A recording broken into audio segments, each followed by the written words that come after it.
I was sitting at the kitchen table, the one that had witnessed every birthday cake, every report card, every late-night apology, and every lie, staring down at the final vendor list for Savannah's wedding. Each name was a mark of my labor. The florist who'd promised peonies and roses, the caterer with that signature dish Savannah always loved, the DJ who was supposed to play the songs that defined her childhood, my daughter's wedding, the day she would look back on forever. I'd reviewed the list so many times the words were starting to blur, but I wanted everything to be perfect, at least in the way that a father can plan perfection. I never expected that the perfection I'd been curating would become the foundation for my own erasure. Cynthia's voice cut through the room like a serrated blade, casual but sharp, leaning against the doorframe like it was a stage, and she was waiting for her applause. "Savannah wants Gavin to walk her down the aisle," she said, each word floating like poison in the air. Gavin Torres, the man she'd cheated with, the man who'd slipped into our lives like a shadow and never left. The man who'd broken this family when I thought nothing could. I could see her mouth forming the words, lips curving as if it was some harmless suggestion. I didn't say a word. The pen I'd been holding, blue ink, the same one I'd signed every check, every bill, every deposit, slipped from my fingers and clattered to the table, a sound that seemed to echo longer than it should have. Gavin Torres. He'd been a coworker once, a friend I thought I could trust, a man who'd asked me for advice on his own family. I'd given him counsel, invited him into our home, let him share our dinners and our laughter. And somewhere along the way, he'd taken more than advice. Cynthia's betrayal was something I'd tried to bury, to compartmentalize for the sake of Savannah. I'd thought maybe, just maybe, my own dignity could hold everything together. But now, with her words hanging in the air, I realized I'd been holding together a ghost. She shifted her weight in the doorway, like she was preparing to leave. "You can still come if you want," she added, her voice softer, like she thought that might help. But it didn't help. It hit like an aftershock, the tremor after the quake that topples the last standing walls. I stared at her. At the woman who'd worn my ring, who'd built a life with me, who'd promised me a forever that turned out to have a warranty with a clause she never disclosed. And in that moment, I realized the worst thing I could feel wasn't anger. It was nothing at all. Numbness spread through me like a slow poison, a quiet acceptance that I was now optional in my own daughter's life. I looked back down at the list, at the carefully planned rows of names and numbers, the deposits and balances. Every detail was perfect, every cent accounted for. I'd signed the checks with the same hands that had once taught Savannah how to ride her bike, how to tie her shoes, how to hold her head high in a world that wasn't always kind. Those hands, now motionless on the table, had once carried her on my shoulders, lifted her above every obstacle, shielded her from every storm. And now they were still, empty, as if they'd finally understood that they weren't needed anymore. Cynthia shifted again, a sigh in her throat, but I didn't look up. I didn't give her the satisfaction of seeing me broken. I focused on the list, on the font, on the line spacing, on the final payment due dates. Things that made sense, numbers that could be balanced. People couldn't be balanced. Love couldn't be balanced. Betrayal couldn't be balanced. But money could be balanced. And in that ledger, I still had some control. I heard her footsteps retreating down the hallway, the click of her heels on the hardwood like the ticking of a clock winding down. Every step she took was a reminder of how far apart we'd grown, how the foundation had cracked long before this day. I didn't watch her go. I didn't want to give her that, either. Let her walk away into the house I'd bought, into the rooms I'd painted, into the home I'd built from the ground up. Let her find her own place in it. My place was here, in this chair, staring at this list, feeling the last vestiges of my role as a father slip away. I could hear Savannah's laughter in my memory, 6 years old, missing teeth, asking me to check under her pillow for the tooth fairy. She'd wanted a gold dollar, and I'd given her 2. I'd wanted her to know that her father was always there, that I would always make it right. I'd believed that then. I'd believed it when I paid for her dance lessons, when I cheered from the stands at every recital. I'd believed it when I signed the tuition checks, when I fought the insurance company for her braces, when I took on the overtime shifts to cover the dream wedding she'd once drawn in crayon on the back of a napkin. And now here I was, the man with the pen in his hand, no longer her hero, no longer her constant. Just a name on a check, a line item on a spreadsheet. I thought of Gavin, with his easy smile and his hollow promises, The man who'd whispered into my wife's ear when I wasn't looking. The man who'd convinced her that what we had wasn't enough. The man who now stood in my place. I wondered if he knew how to fix a bike chain. If he knew that Savannah hated peas but loved green beans. If he knew that her first heartbreak came from a boy named Derek who moved away in 4th grade. I wondered if he knew any of that, or if he cared. I stared at the vendor list until the letters blurred and merged into one long, illegible smudge. The caterer's name, the DJ's phone number, the florist's email, all of it meaningless now. A transaction I'd funded, a celebration I'd built, for a daughter who'd decided my presence was optional. I picked up the pen, twirled it between my fingers, and let it drop again. The sound was small, but it felt like a final word. I stood up slowly, my chair scraping against the floor, and walked away from the table. The list remained there, a testament to a promise I'd kept long after it had expired. I didn't need to cross out my name. They'd already done that for me.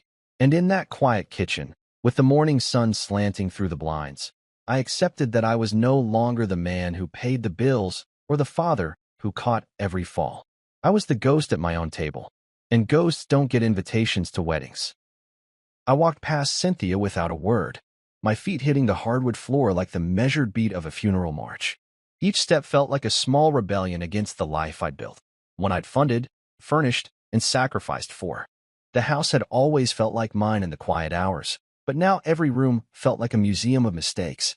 The air seemed heavier, each breath harder to pull in, as if the walls themselves were sighing with me. Inside my office, the light from my computer glowed cold and sterile, the screen a window into a world that made sense because numbers never lied. On the desk sat my journal, the one I'd written in every night for the last decade, trying to hold on to the pieces of my life that mattered. Next to it, my banking portal was open, one of the few places left where I still had control. I sat down and looked at the folder labeled Savannah Wedding, its tab highlighted in soft pink. It was supposed to be a beacon of hope, a promise of a father's love wrapped in payments and plans. But now it looked like evidence of my own foolishness.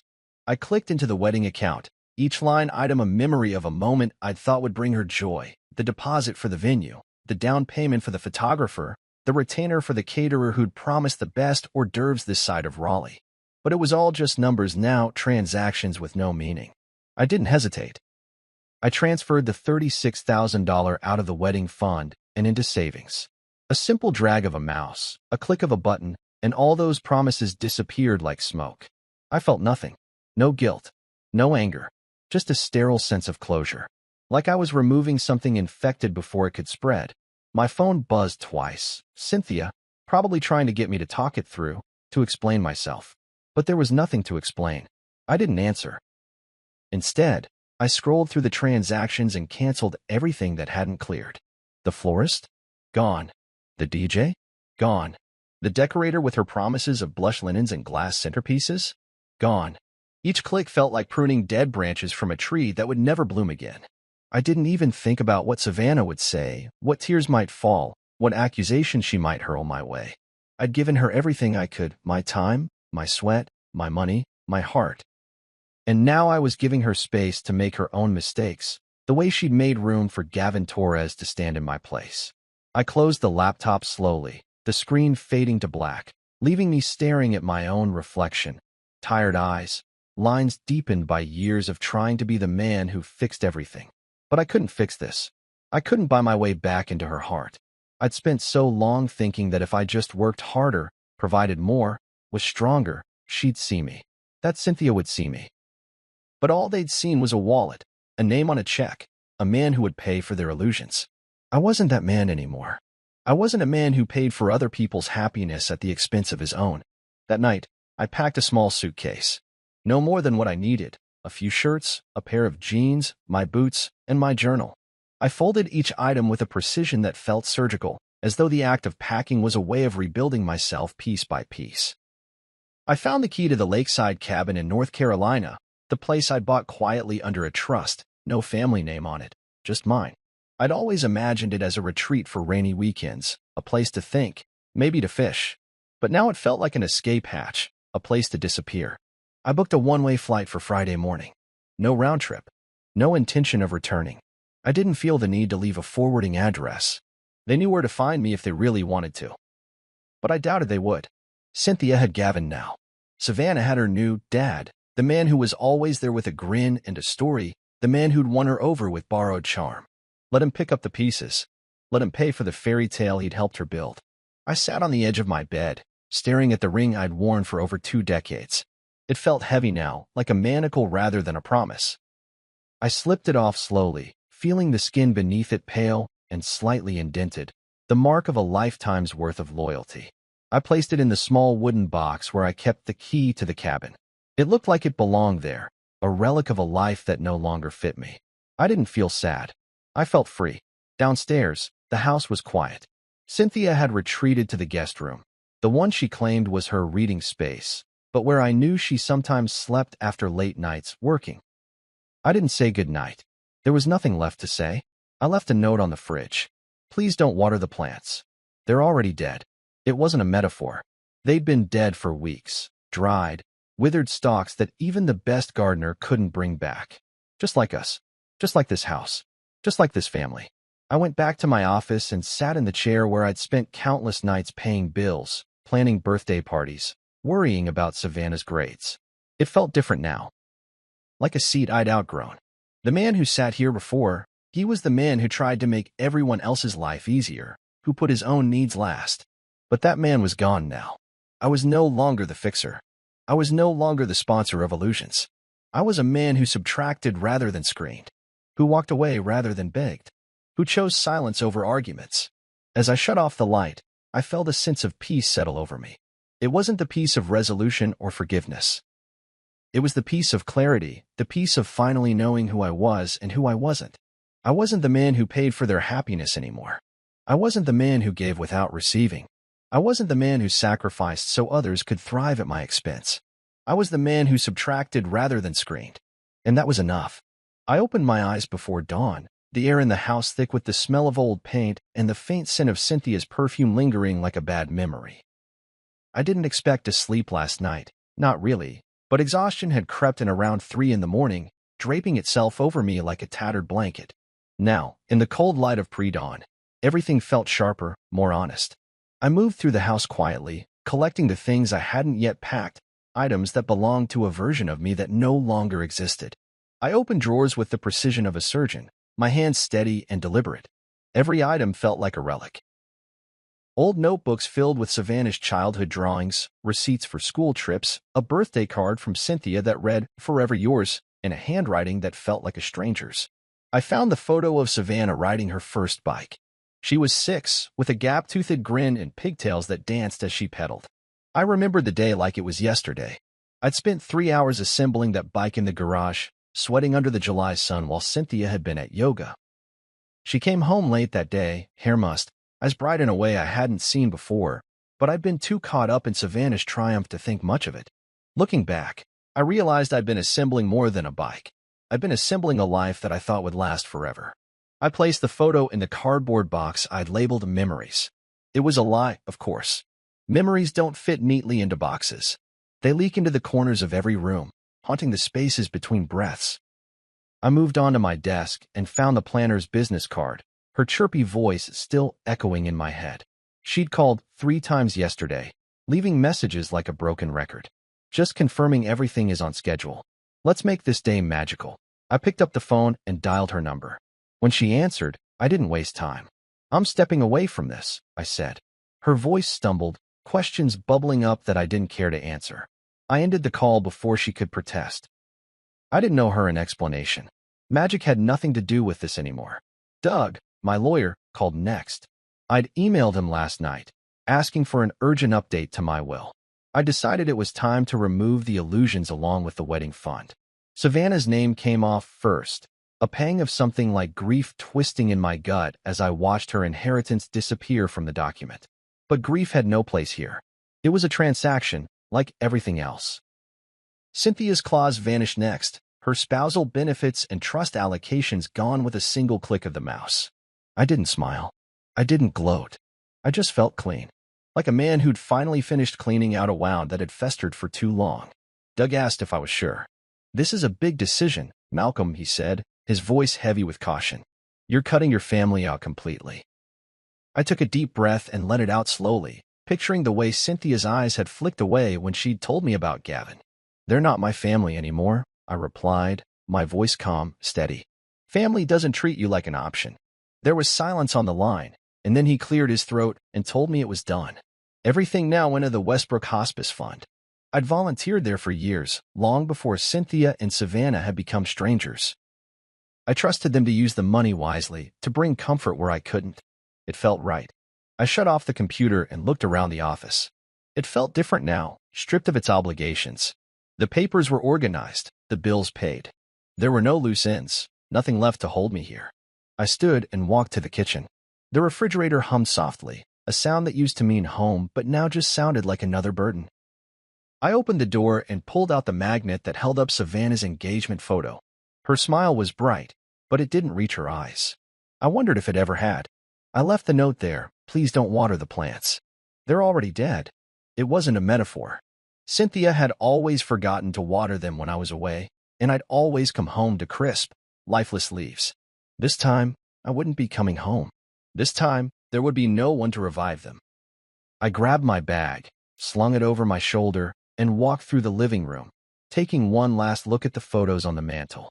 There we were, me, Cynthia, and Savannah, smiling like we had everything we wanted. But the smiles were like old wallpaper, faded, peeling at the edges.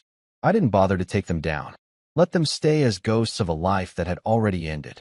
The sun was rising as I stepped outside, the light catching the dew on the grass like tiny diamonds.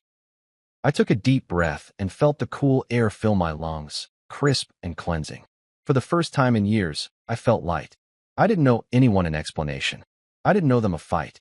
I didn't know them another word. I got in the car and started the engine, the hum of the motor a promise of distance, of separation. I didn't look back as I pulled out of the driveway. The house disappeared behind me like a mirage. As I drove, I thought about Savannah, about how she'd always expected me to be there no matter what, to pick up the pieces and write the checks and smile through the pain. I'd been her safety net, her invisible support system. But safety nets can rot if you never check them. I'd let mine fray for too long. I thought about Cynthia, about the way she'd looked at Gavin like he was the answer to every question she'd ever been afraid to ask. Maybe he was. Maybe he'd give her the applause I never did. But I wouldn't stand by and clap for a show that I'd already seen in badly. I pulled into a gas station on the outskirts of town, filled up the tank, and grabbed a cup of coffee. The clerk didn't look at me twice. I was just another traveler, just another man passing through. And for the first time in a long time, that felt good. I sipped the coffee and let the bitterness coat my tongue. It was a reminder that some things never change. Life was bitter. Betrayal was bitter. But leaving, it was bittersweet, and that was enough. I climbed back into the car and turned the key. The road stretched out ahead of me, a ribbon of possibility. I didn't know what waited at the cabin, but I knew it was mine, unmarked, unclaimed, a place where I could be more than the man who'd been betrayed. I didn't need to be anyone's father or husband. I just needed to be me.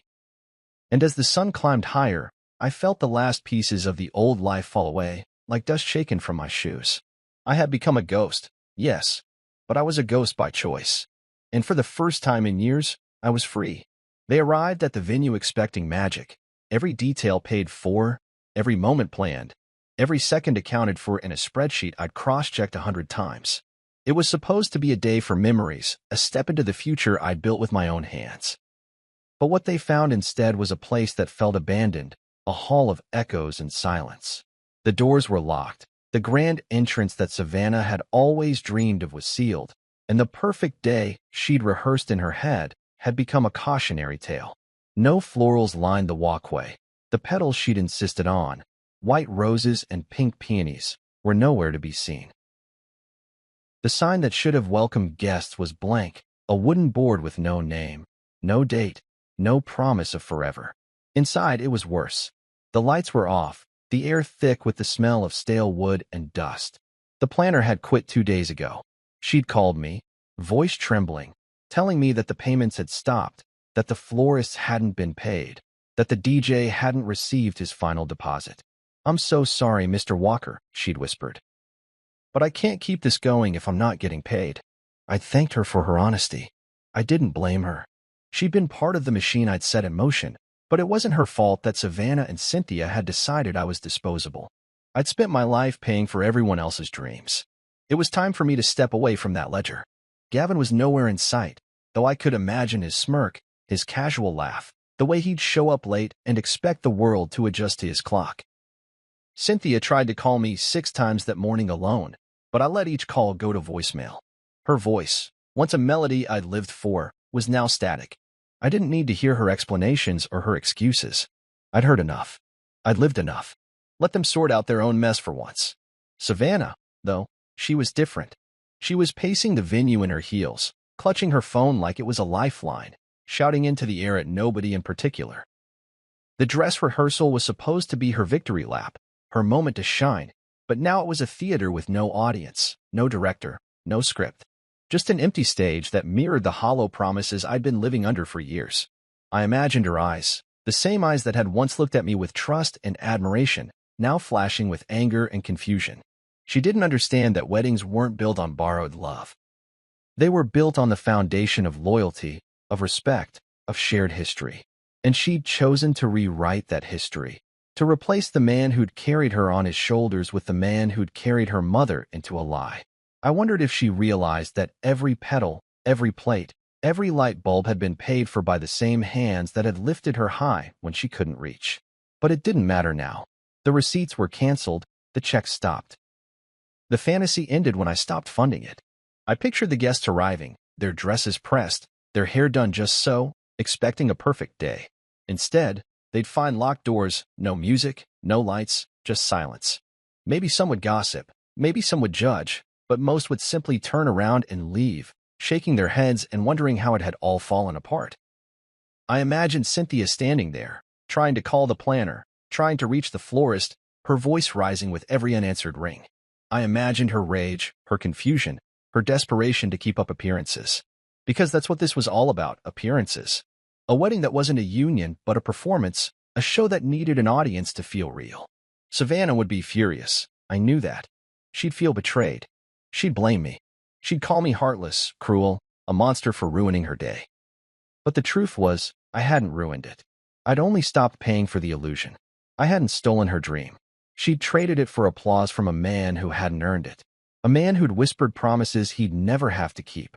I wondered if she'd remember the times I'd stayed up late, fixing her science fair project, or the way I'd taught her to parallel park, or the nights I'd spent reading her favorite stories when she was too afraid of the dark to sleep alone. I wondered if she'd remember the man who'd taught her what love was supposed to look like before someone else taught her to settle for less. I stood at the window of the small cabin I'd retreated to, staring out at the lake. The water was calm, a mirror reflecting the sky, the trees, the man I'd become. I didn't feel triumphant. I didn't feel vengeful. I felt like a man who'd finally stopped trying to hold back the tide. Let them wade through the flood of their own making. Let them figure out how to pay for the fantasy they'd built on my back. The silence around me felt like a gift. No calls. No tears. No explanations. Just the sound of the wind in the trees and the occasional bird breaking the quiet. It felt like peace. It felt like freedom. I imagined the venue now, empty chairs, half-decorated tables, a stage with no band, the scent of disappointment thick in the air. I imagined the guests turning away, leaving Savannah standing there in her heels, the anger draining from her face as the truth settled in. This wasn't a mistake. This was a recalibration, a correction, a father's refusal to fund the fantasy that had turned him into a footnote in his own family. I'd always thought I'd walk her down the aisle, that I'd be the one to stand by her side and hand her off to a man who deserved her.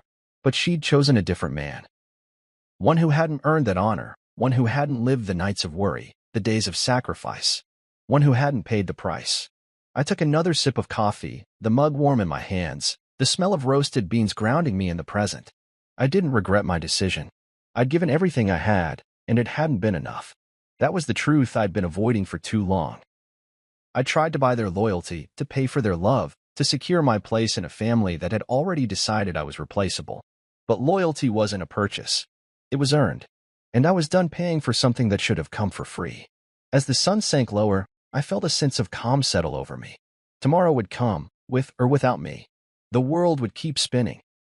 And somewhere in that spinning world, Savannah would learn that the man who'd always been there for her had finally stopped showing up. She learned that money couldn't buy respect, that loyalty couldn't be faked, that a father's love wasn't something you could auction off to the highest bidder. I'd given her everything I could, and now I was giving her the one thing she'd never had, the chance to stand on her own. Let her rehearsal become a lesson. Let her day of magic become a day of truth. Let the silence I'd left behind become the echo she couldn't ignore. Because in the end, I wasn't the man who ruined her wedding. I was the man who stopped paying for the lie. And that was the only rehearsal I needed. The wedding dress was supposed to be the centerpiece, the thing she'd dreamed about since she was a little girl playing princess in the backyard. It had taken weeks to choose, months to pay for it. Satin and lace and hand-stitched beading that cost more than I'd spent on my first car. I'd sign the checks without question because that's what fathers do, or so I'd always believed. But that dress stayed at the boutique, its bill unpaid, gathering dust on a rack meant for someone else's perfect day. I'd watched the payments drain my account month after month, telling myself it was worth it, that every dollar was an investment in her happiness, that every sacrifice was a father's duty. I'd been wrong. So she wore a clearance bridesmaid dress, tag still dangling from the armpit, the price marked down 3 times in red pen like a confession. The fabric was cheap, a synthetic blend that didn't breathe, and I heard she had to pin it at the back with binder clips just to keep it from sliding off her shoulders. I wondered if she felt the sharp edge of that metal every time she moved, an unwelcome reminder of the father who'd stopped funding the fantasy. I didn't pity her. I'd given her everything I could, but in the end, she'd chosen to replace me. This was the consequence. Not revenge. Reality. Gavin finally showed up. Late, of course. I heard from a cousin who texted me a picture of him leaning against the garden gate, a cheap plastic cup in one hand, his hair slicked back like he'd spent more time on it than on his vows. He was drunk, slurring his way through a pathetic apology that no one wanted to hear. I'm not built for this, he'd said, his words rolling out in a wave of sour breath and regret. It was the first honest thing he'd said in years, maybe the only one. I imagined Cynthia beside him, her face pinched with embarrassment, trying to shush him like a mother scolding a child. But it was too late for that. The illusion had already collapsed. Guests were sweating in the garden, the sun high and unmerciful, beads of moisture trickling down expensive suits and cheap department store dresses alike. The chairs I'd paid extra to upgrade, padded, white, with gold trim, were lined up in neat rows like a battalion of silent witnesses.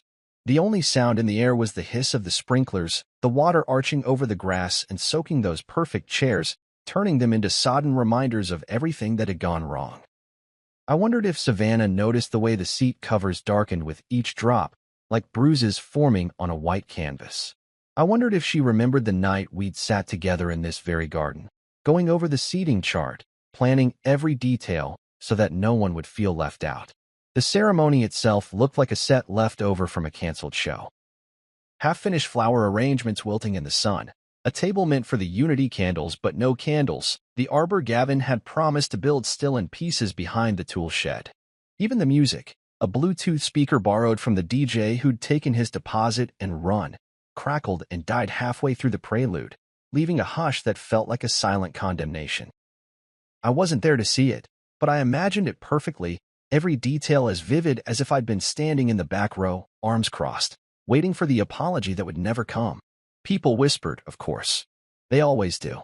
I heard later that some blamed me, that a real father wouldn't abandon his daughter on her wedding day, that he'd make sure she walked down that aisle like a queen. But they didn't know. They hadn't been there for the years of silent betrayal, the quiet dinners where Cynthia's eyes always seemed to be looking over my shoulder, the weekends Savannah spent with her mother and Gavin, the way every check I signed felt like a bribe to keep my own family intact. They didn't know the way Savannah's voice had changed when she said, "Gavin's going to walk me down the aisle," like she was inviting me to a funeral instead of a wedding. I wondered what went through her mind as she adjusted the binder clips on the back of her clearance dress. Did she think of me? Did she wish, even for a second, that I was there to steady her nerves, to tell her she was beautiful, to remind her that no matter what, she was still my little girl? Or did she only think of Gavin, the man who'd taken my place without paying the price? I would never know, and I was okay with that. Some questions didn't need answers. Some questions were just reminders that I'd already done enough. I pictured Cynthia, fanning herself with the wedding program that hadn't been printed because the final payment never cleared. She'd always been good at pretending everything was fine, smiling through the cracks, making excuses that sounded like apologies but never were. I wondered if she'd blamed the florist, the planner, the DJ, anyone but herself and the choices she'd made. That was her way. Always someone else's fault. Always a victim in a story she wrote herself. As I sat by the lake, miles away from the chaos, I felt no guilt. The coffee in my cup had gone cold, but I sipped it anyway. The bitterness was honest. It didn't pretend to be something it wasn't. The sun glistened off the water, a reflection of the day's harsh light. It felt good to be here, alone with my thoughts, free from the expectations that had chained me for so long. I wasn't angry. I wasn't sad. I was finished. Savannah's wedding day would go on. The vows would be spoken, or slurred, by a man who wasn't ready, a man who'd arrived late and drunk, a man who'd stand beside her not because he'd earned it, but because he'd been handed the role. The guests would shift in their seats, the sprinklers would hiss, and the sun would set on a day that had started as a fairy tale and ended as a cautionary tale. And I would be here, by the lake, carving driftwood into something that looked like a second chance. Because that's what this was. Not revenge. Not punishment. Just a second chance. For me, if not for them. A chance to be the man I'd forgotten how to be. A chance to live a life that wasn't defined by the checks I wrote or the roles I played. A chance to breathe without guilt. A chance to be absent in the best way possible. Because sometimes, the best thing a man can do is leave the stage and let the show collapse on its own. The morning after the non-wedding, I woke to the steady lap of the lake against the shore, a sound that felt like a lullaby, a promise that the world would keep turning even when everything else stopped. I reached for my phone, not out of habit, but out of a curiosity I couldn't quite resist, a compulsion to see just how far the collapse had spread. It was already there, front and center on every social feed. Savannah's cousin had posted a blurry video, the kind you can't watch without feeling like you're eavesdropping. It showed Savannah in that wrinkled department store dress, binder clips glinting like small, cruel reminders of everything she'd lost. Her voice was sharp, her face twisted in a mix of disbelief and anger as she paced the grass, gesturing wildly, her makeup smudged from tears or sweat, probably both. The caption read, "Bride replaced her dad with mom's old flame. He paid, then pulled the plug." Chaos ensued. That was all it took. The hashtags multiplied like bacteria in a petri dish.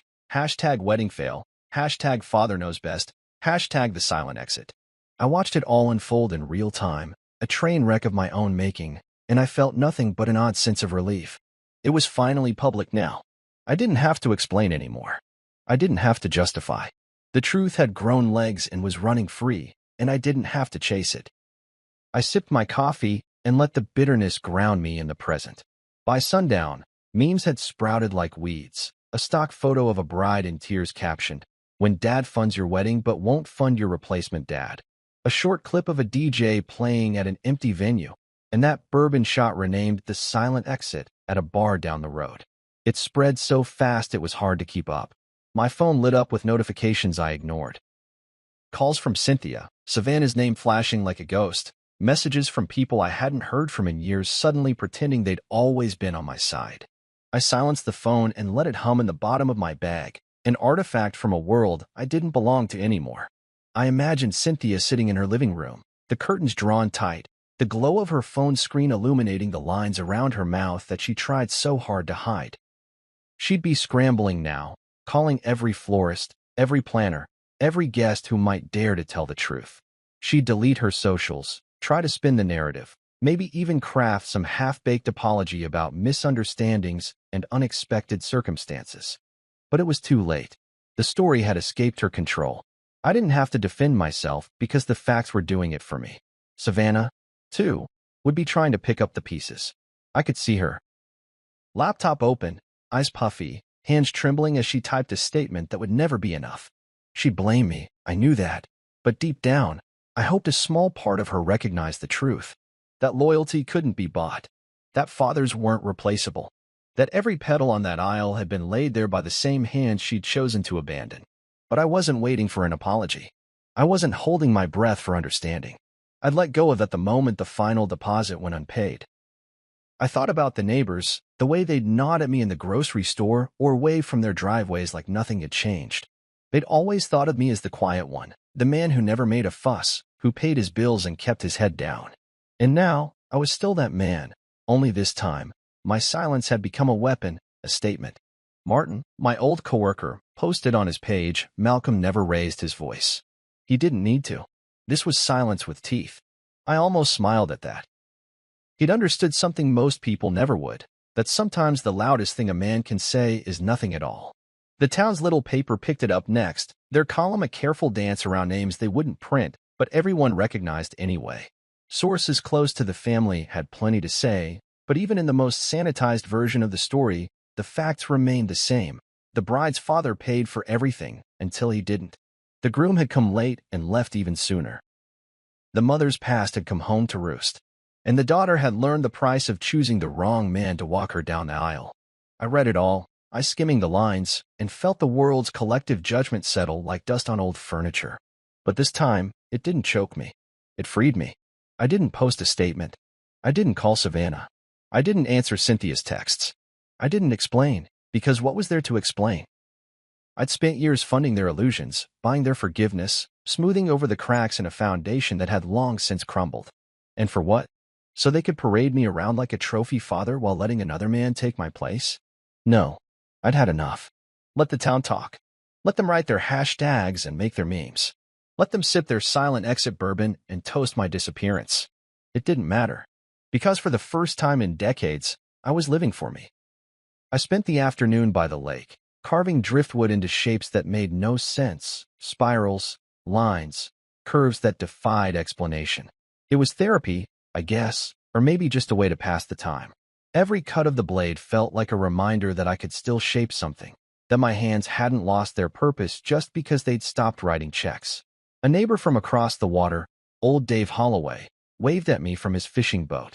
He didn't ask questions. He just gave a nod that said everything I needed to hear, that sometimes a man has to let go to hold on to himself. When the sun dipped below the horizon, I stood and watched the sky shift from gold to purple, the lake reflecting every color like a mirror.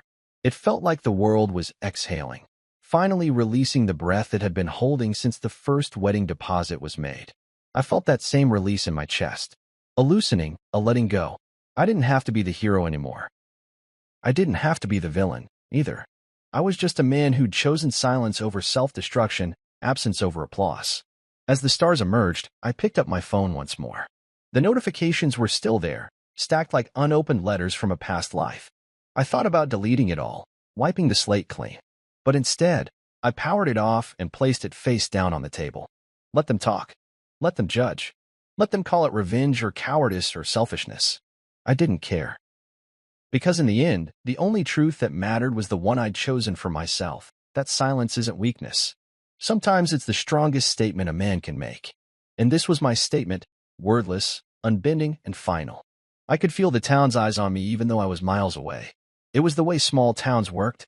Everyone knew everything, or thought they did, and every silence was as loud as a gunshot.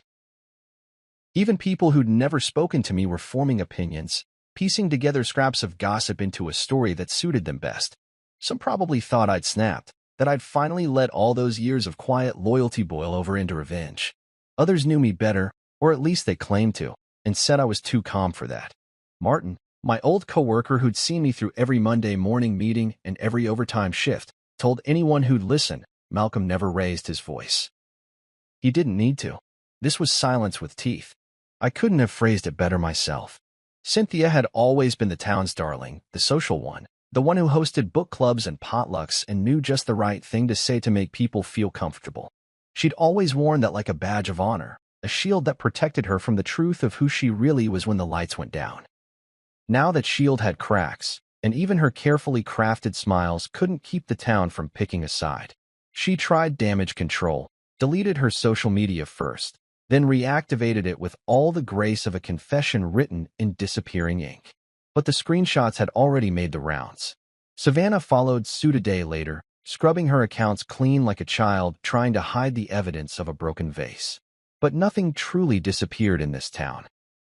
Every whispered phone call, every group text, every coffee shop conversation was like a record that couldn't be erased. I heard it all secondhand. A neighbor's son came by the cabin to drop off a package I'd ordered weeks ago, deck screws and cedar planks for the dock I planned to build with my own hands. a place where I could sit and watch the water without feeling like I was on display. He was a good kid, too polite to ask outright, but his eyes couldn't hide the questions.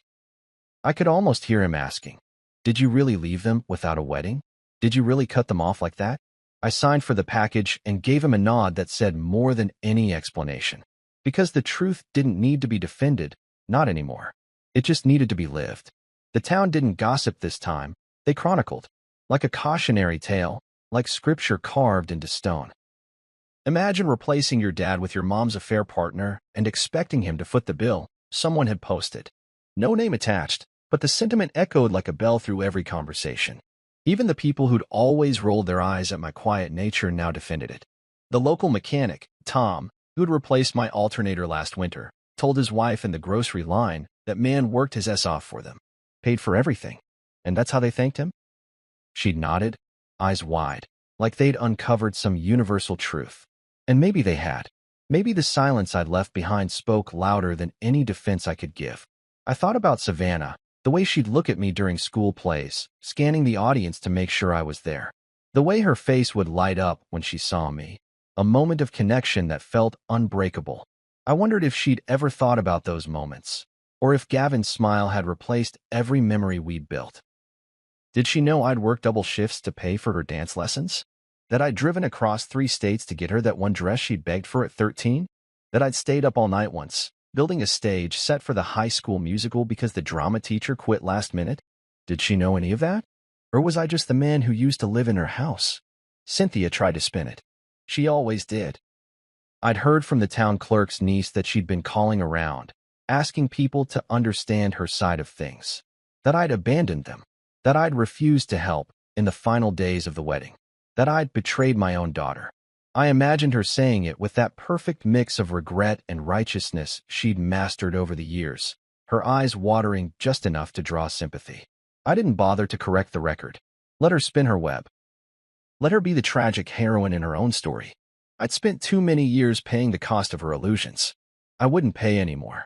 I stayed at the cabin, working on the dock, every nail a small rebellion against the past.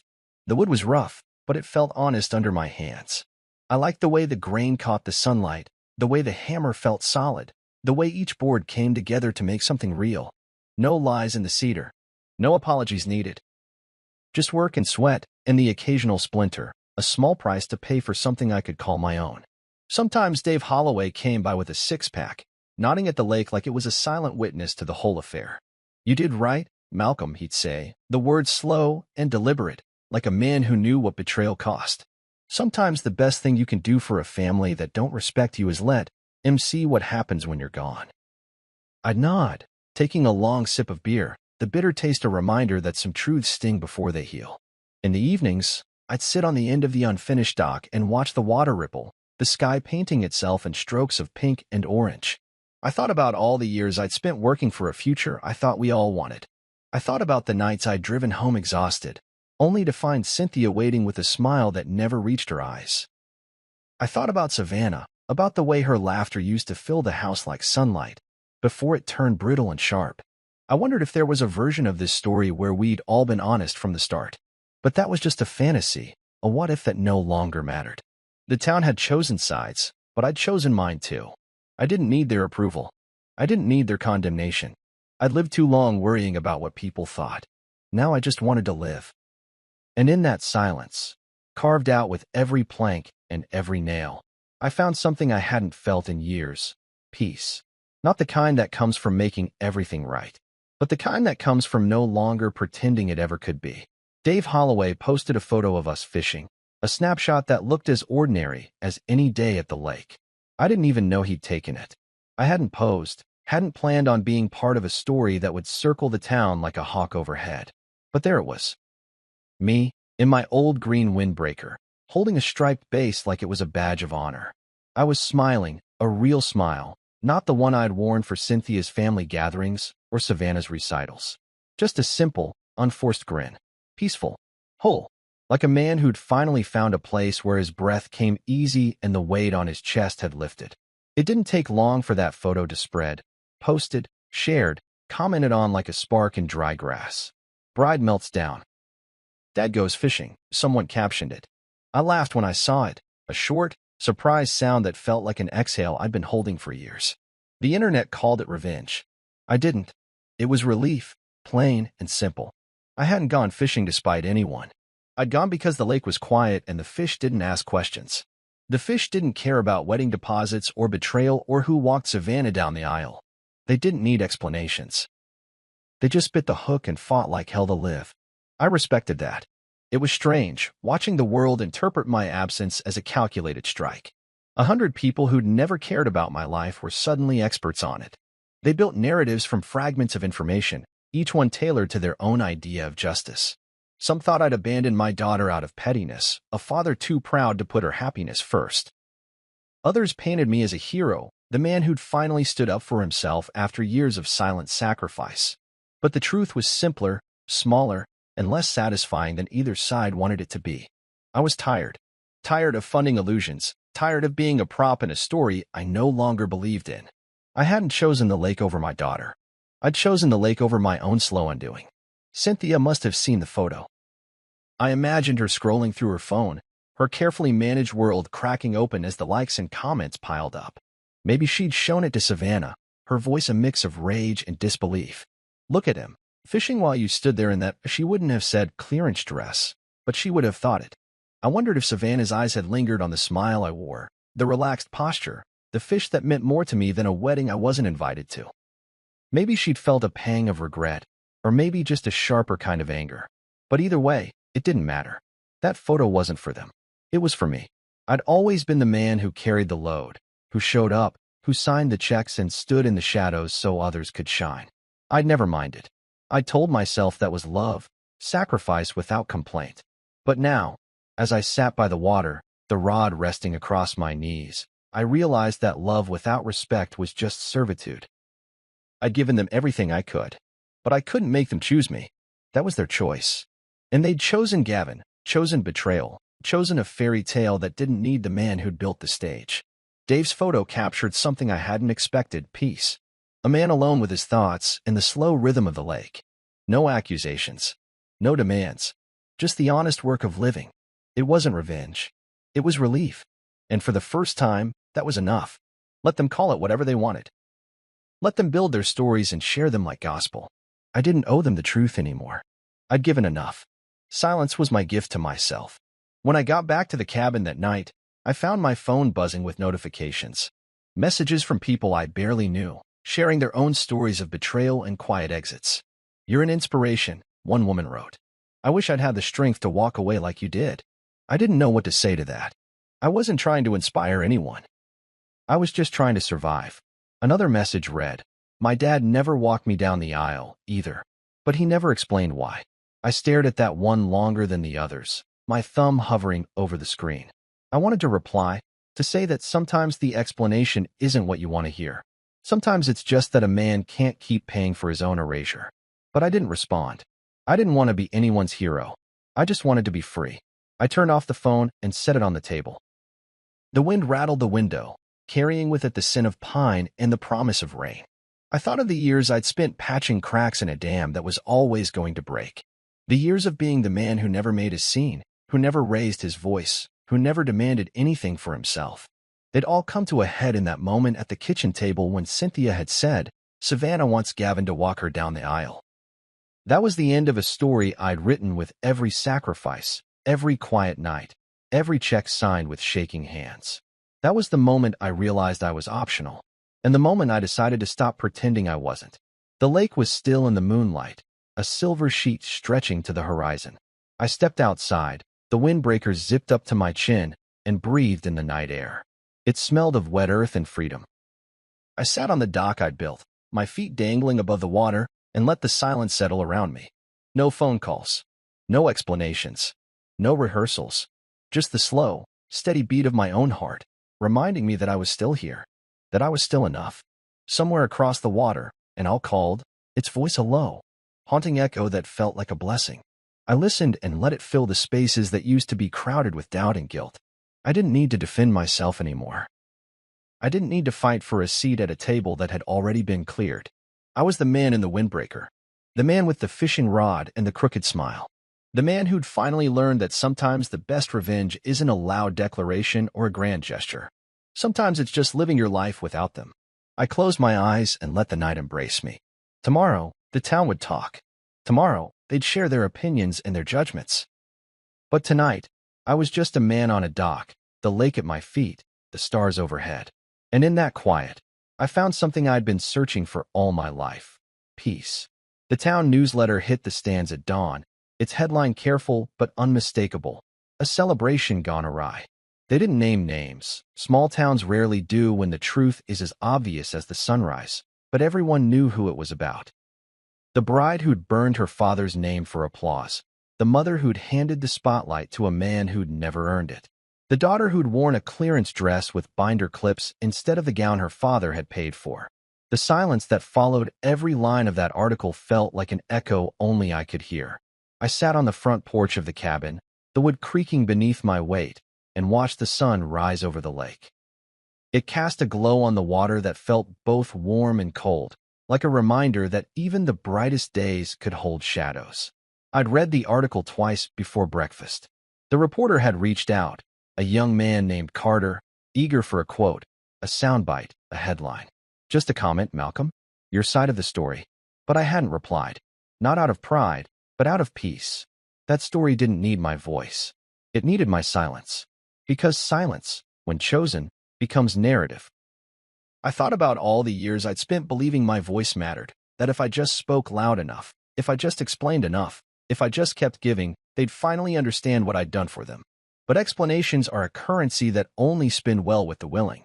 In Savannah and Cynthia, they'd spent their trust somewhere else, long before that day in the kitchen when Cynthia told me Savannah wants Gavin to walk her down the aisle.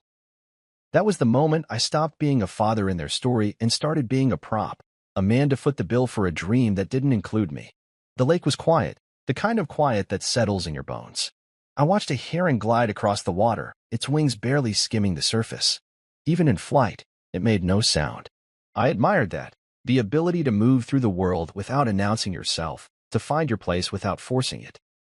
I'd spent so many years trying to prove my worth to people who'd already decided what role I'd play. Now, in the hush of the morning, I realized the only person who needed convincing was me. And I was done. I picked up my coffee, the mug warm against my palms, and thought about the phone calls I'd ignored. Savannah's number had come up 4 times the day before, each call a reminder of the script I'd refused to read. I imagined her sitting in her apartment, surrounded by the wreckage of a wedding that hadn't happened, the silence between us growing wider with every ring I didn't answer. I wondered what she'd say if I picked up. Dad, I'm sorry. Dad, how could you? Or maybe nothing at all. Maybe just the sound of her breathing, the same way she used to call me at night when she was afraid of the dark. But I didn't answer. Some silences are kinder than words. A neighbor walked by on the path, his dog tugging at the leash. He lifted a hand in greeting, and I nodded back. No words needed. In this town, people understood that sometimes the loudest statements come in quiet acts. My absence at the wedding had said more than any toast I could have made, any check I could have written. It had spoken of a man reclaiming his own name, his own worth, from the people who'd spin it like small change. I thought about the years I'd given them. Birthdays planned down to the last detail, surprise parties, recitals, soccer games, braces paid for with overtime hours. Every check signed without question, every sacrifice made in the name of family. And I thought about how easily they'd traded that history for a man who'd shown up with a grin and a hollow promise. Gavin had walked in with a smile, and I'd walked out with my dignity. Some would call that selfish. I called it survival. The sun climbed higher, painting the lake in shades of gold and silver. I stood and stretched, feeling the ache of muscles that had carried too much for too long. I didn't need to be the hero of this story. I didn't need to be the villain either. I just needed to be free. I watched the heron settle on a rock at the water's edge, its feathers ruffling in the breeze. It didn't need an audience. It didn't need applause. It just needed the quiet, the space to be itself. And so did I. The phone buzzed once, a message from Carter again. Anything to say for the record? I turned it over in my hand and set it face down on the table. I had nothing left to say. My silence was the only record I needed, because in that silence, I'd found my own name again, and that was a story only I needed to hear. 3 weeks later, I found myself at Halstead Lumber, wandering the aisles between plywood and paint, looking for deck boards. The place smelled of sawdust and solvent. Honest smells, real and unpretentious. The kind of place where nobody asked about weddings or posted photos for the town to dissect. I ran my hand over the rough cedar planks, feeling the grain, thinking about the dock I'd build at the cabin. Something sturdy, something mine, something that didn't ask for my sacrifice in exchange for applause. I'd picked out 6 boards, all straight and true, and was checking for warping when I heard the voice behind me. Soft, hesitant. Dad? I didn't turn immediately. I finished inspecting the last board, set it gently on the cart, and wiped the sawdust from my hands. Then I turned. There she was, Savannah. No makeup, no wedding ring, no shine, just exhaustion in her eyes, the kind that can't be hidden no matter how bright the store lights are. She looked smaller than I remembered, as if the weight of the last weeks had pressed her down, reshaped her. Dad, she said again, voice trembling. I'm sorry. She swallowed, as darting to the cedar planks, then back to me. You were right. Her words hung in the air between us, fragile as glass. For a second, I saw the little girl who used to run into my arms after a scraped knee, trusting me to make everything better. But I wasn't that man anymore. I was the man who'd let the plants die on the windowsill because some things couldn't be saved. I nodded once. You made that decision before I did. My voice was steady, even. Not cold, but not inviting, either. Her lip quivered, but she didn't cry. She'd always been strong that way. I admired that about her, even if I couldn't admire her choices. She shifted her weight, like she wanted to say more, but the words wouldn't come. Maybe there weren't any left. Maybe silence was all that was left for us now. I didn't reach out to hug her. I didn't tell her I forgave her. I didn't promise to fix everything. Those days were gone. She'd chosen her path, and I'd chosen mine. The aisle between us was lined with cedar planks and hard truths. And as much as I wanted to step across it, I knew it wasn't my place anymore. She'd have to walk that distance herself. She opened her mouth as if to say something, but then she closed it again, eyes falling to the floor. I turned back to the cart, lifted the boards, and began pushing it toward the checkout. Take care of yourself, I said, not looking back. Not because I didn't care, but because caring too much had cost me everything. I wasn't going to make that mistake again.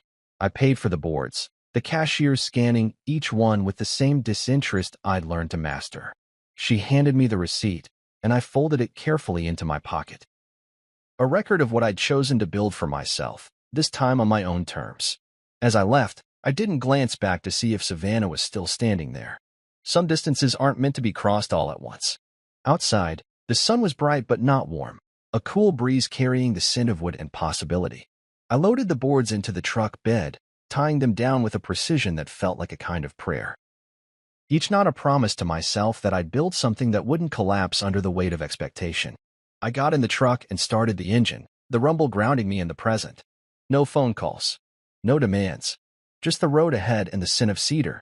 And in that moment, I felt free, not from responsibility, but from the illusion that my worth depended on anyone else's applause.